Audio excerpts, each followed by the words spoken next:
श्री श्री शनिदेव का कथा। श्रीहरि नाम का एक ब्राह्मण था। ब्राह्मण बहुत ही ज़्यादा गरीब था। भिक्षा करके ही वो अपने और अपने परिवार का पालन और पोषण करता था। वो ब्राह्मण हर वक्त श्रीहरि का नाम जप करता था। एक दिन उनके घर में एक लड़के का जन्म हुआ। लड़के को देखकर ब्राह्मण खुश होने के बजाय दुखी हो गया, क्योंकि वो ब्राह्मण बहुत ही ज़्यादा गरीब था। उनको ये चिंता सताने लगा कि मैं अपने पुत्र का पालन पोषण कैसे करूँगा। फिर भी उन्होंने भिक्षा कर कर अपने पुत्र को बड़ा करने लगा। पुत्र का नाम रखा सुमंगल। ब्राह्मण पुत्र बहुत ही बुद्धिमान था। सब कोई उनका प्रशंसा करता था। वो बहुत ही जल्दी शास्त्रों को सीखने लगा और पूरा सीख कर लोगों को भी बताने लगा। इसीलिए उनको सभी पंडित बोलकर संबोधित करता था। एक दिन सुमंगल अपने घर को छोड़कर तीर्थ में घूमने लगा। घूमते घूमते एक दिन उन्हें पता चला कि उनके माता पिता अभी इस दुनिया में नहीं रहे। ये सुनकर सुमंगल गया में जाकर विष्णुपाद में जल अर्पण करते हुए अपने माता पिता का अंतिम कार्य संपन्न किया। वो कहते हैं ना कि कालावेश में जो घटित होता है उनमें किसी का हाथ नहीं होता और कोई उसे बदल भी नहीं सकता। ब्राह्मण पुत्र शनिदेव का दृष्टि में पड़ा। घूमते घूमते ब्राह्मण पुत्र बहुत दूर में स्थित विदर्भ नगरी में पहुंचा। विदर्भ नगरी का राजसभा में जब ब्राह्मण पुत्र ने कदम रखा, तब राजा उनको देखकर बहुत ही ज़्यादा खुश हुआ, क्योंकि वो अपने पुत्र के लिए कोई उचित गुरु का तलाश में था। और ब्राह्मण पुत्र का मुख का तेज को देखकर राजा समझ गया कि यह ब्राह्मण शास्त्र में पंडित होगा। इसीलिए राजा उनसे कहते हैं कि हे ब्राह्मण, आप मेरे नगरी में पधारे, इसलिए मैं बहुत खुश हूँ। आप कृपया करके अपना परिचय दीजिए। तो ब्राह्मण पुत्र ने कहा कि हे राजन, मैं एक गरीब ब्राह्मण हूँ। भिक्षा करके ही मैं अपने जीवन को व्यतीत करता हूँ। मेरा माता पिता इस दुनिया में नहीं रहे। मैं देश विदेश में घूमता रहता हूँ और जहाँ अच्छा लगे रात्रि में मैं वहीं विश्राम करता हूँ। ये सुनकर राजा कहते हैं कि आपको कहीं जाने की ज़रूरत नहीं है। आप मेरे नगरी में ही रहिए और मेरे पुत्र को तथा मेरे सभासदगण को शास्त्रों का पाठ करवाइए। राजा का ये प्रस्ताव सुनकर सुमंगल उनके वहाँ रुक जाता है और उनके पुत्र को शास्त्रों का ज्ञान देने लगता है। इसी तरह दिन बीतता रहता है। एक दिन शनिदेव उनके अर्थात ब्राह्मण देव के पास एक विद्यार्थी के रूप में आते हैं। ब्राह्मण उनसे पूछते हैं कि तुम किस लिए मेरे पास आए हो। शनिदेव अर्थात विद्यार्थी कहते हैं कि मैं आपके पास शास्त्रों का पाठ पढ़ने आया हूँ। तो ब्राह्मण कहते हैं ठीक है, मैं तुमको पढ़ाऊँगा। कुछ ही दिनों में शनिदेव पूरा शास्त्र पढ़ लेते हैं। ये देखकर ब्राह्मण बहुत ही ज़्यादा आश्चर्य होते हैं और शनिदेव से पूछते हैं कि कृपया अपना परिचय बताओ। फिर शनिदेव बोलते हैं कि मेरा नाम शनि है, मैं सूर्यपुत्र हूँ। ये सुनकर ब्राह्मण और भी आश्चर्यचकित होकर शनिदेव को प्रणाम करते हैं और कहते हैं हे प्रभु, आपकी दृष्टि ने मेरा जीवन को बहुत ही ज़्यादा पीड़ादायक बना दिया है। कृपया करके इस पीड़ा से मुक्त होने का कोई मार्ग बताएं। ये सुनकर शनिदेव कहते हैं आपका और 6 महीना बाकी है। आप एक काम कीजिए, सप्तम दिवस में भागीरथी नदी का किनारे में जाकर श्रीहरि जी का नाम जप कीजिए 10 दिन तक। ये सुनकर ब्राह्मण कहते हैं ठीक है प्रभु, जैसी आपकी आज्ञा। फिर जब सप्तम दिवस आया, शनिदेव के आज्ञा अनुसार ब्राह्मण ने भागीरथी नदी का किनारे में जाकर श्रीहरि जी का नाम जप करने लगा। ऐसे ही नाम जप करते हुए कुछ समय जब व्यतीत हुआ, तब उनको लगा कि 10 दिन पूर्ण हो चुका है। इसीलिए वो अपने भवन में लौट आए, किंतु अभी 10 दिन पूर्ण नहीं हुआ था।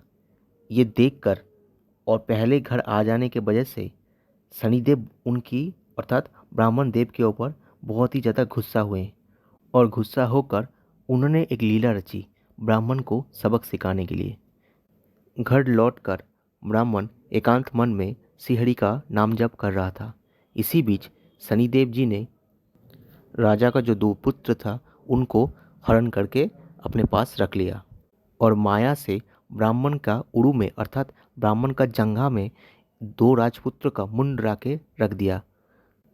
राजा ने एक स्वप्न देखा कि उनके 2 राजपुत्रों का हत्या हो चुका है और वो मुंड जो राजकुमारों का जो मुंड है वो ब्राह्मण देव के पास है। ऐसा भयानक सपना देखने के बाद राजा अपने मित्र और सेना के साथ ब्राह्मण देव के कक्ष में पधारे और पधार के देख रहे हैं कि ब्राह्मण देव एकाग्र मन से आंखें मूंद कर श्रीहरि जी का नाम जप कर रहे हैं और उनके पास ही उनके दोनों राजपुत्रों का सिर अर्थात मुंड पड़ा हुआ है। ये देखकर राजा बहुत ज़्यादा दुखी हो गए और वो रोते रोते भूमि पर बैठ गए। ये देखकर सिपाही भी बहुत ज़्यादा क्रोधित हो जाते हैं और राजा के आदेश के अनुसार सिपाही ब्राह्मण देव को कारागार में डाल देते हैं। इसी बीच 10 दंड पूर्ण हो जाता है। राजा रोते रोते जब एक जगह बैठ जाते हैं तो सामने से सुनते हैं कि उनके 2 राजपुत्र उनको पुकार रहे हैं, पिताजी आप कहाँ हैं? ये सुनकर राजा भाग के उनके पास जाते हैं और कहते हैं, पुत्र आप लोग कहाँ थे? तो उनके पुत्र कहते हैं, पिताजी हम तो कक्ष में ही थे, विश्राम कर रहे थे। ये सुनकर राजा और भी ज़्यादा आश्चर्य हो जाते हैं। उनको कुछ भी समझ में नहीं आता। उन्होंने सिपाही को आदेश दिया कि ब्राह्मण देव को कारागार से लेके आइए। तो आदेश अनुसार सिपाही देव ब्राह्मण देव को जब राजा के सामने प्रस्तुत करते हैं तो राजा उनसे हाथ जोड़कर माफ़ी मांगते हैं और कहते हैं, ये ब्राह्मण देव, ये आपकी कैसी लीला थी? मैंने आपके सामने मेरा दोनों पुत्रों का सिर देखा था और मेरे पुत्रों तो दोनों सही सलामत है, तो वो किसका सिर था? वो ये क्या माया था?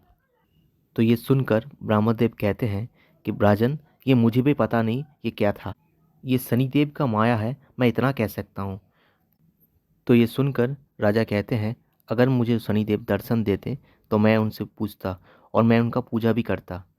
ये सब सुनकर ब्राह्मण देव शनिदेव के पास जाकर पूरी कहानी बताते हैं। तो शनिदेव बोलते हैं, ठीक है, मैं राजा को दर्शन दूंगा।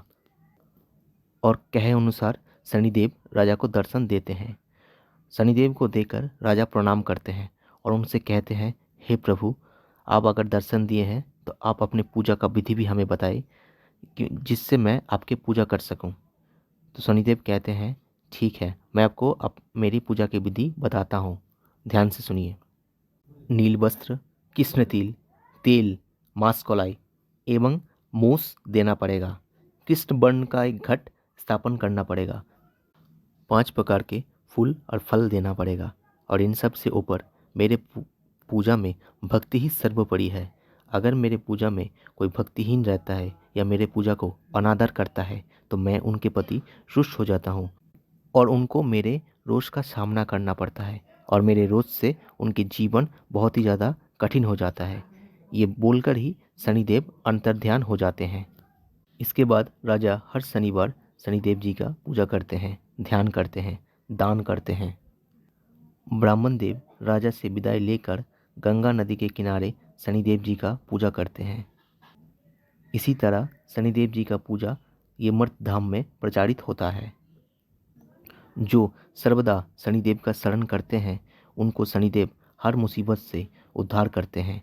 शनिदेव का कथा जो घर में रखते हैं उनका भी शनिदेव उद्धार करते हैं और उनसे शनिदेव प्रसन्न भी रहते हैं।